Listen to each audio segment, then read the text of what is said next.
এই সংসদের কাছে, এই সরকারের কাছে, সরকারি দলের কাছে বাংলাদেশের জনগণের বিন্দুমাত্র কোনো মূল্য নাই, কারণ তারা জনগণের ভোটে নির্বাচিত না। এই রমজান উপলক্ষে আপনারা দেখেছেন এই রমজানের মধ্যে প্রত্যেকটি নিত্য প্রয়োজনীয় জিনিসপত্রের দাম প্রতিদিন বাড়ছে, সরকার কোনো ব্যবস্থা নেয় না।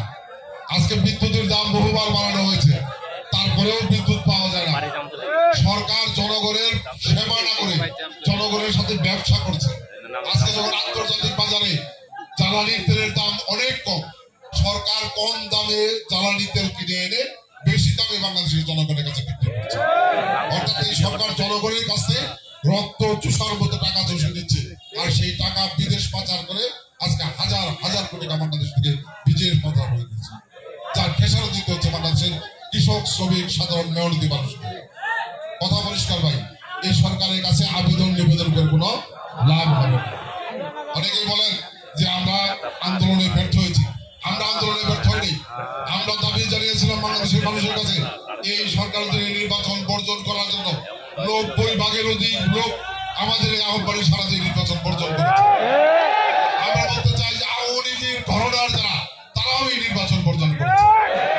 কাজে আমাদের আন্দোলন ব্যর্থ নেই। হ্যাঁ, সেই ক্ষেত্রে আওয়ামী লীগের সরকার চাতুরতা করে আবার এই জাতির মানুষকে ফাঁকি দিয়ে আরেকটি প্রহসনী নির্বাচন করেছে। কাজে আমাদের কাঙ্ক্ষিত লক্ষ্য ছিল এই সরকারকে পদ থেকে বাধ্য করে নির্বাচন করা। আমরা সেই কাঙ্ক্ষিত লক্ষ্যে না পৌঁছা পর্যন্ত আমাদের এই সংগ্রাম চলবে। আমি বিনয়ের সাথে আহ্বান জানাতে চাই, আজকে এই পরিস্থিতিতে দেশকে, দেশের মানুষকে মুক্ত করতে হলে, গণতন্ত্রকে মুক্ত করতে হলে, মানুষের ভোটের অধিকার প্রতিষ্ঠা করতে হলে আগামী দিনে ঐক্যবদ্ধ সংগ্রাম করা ছাড়া বিকল্প কোনো পথ খোলা নেই।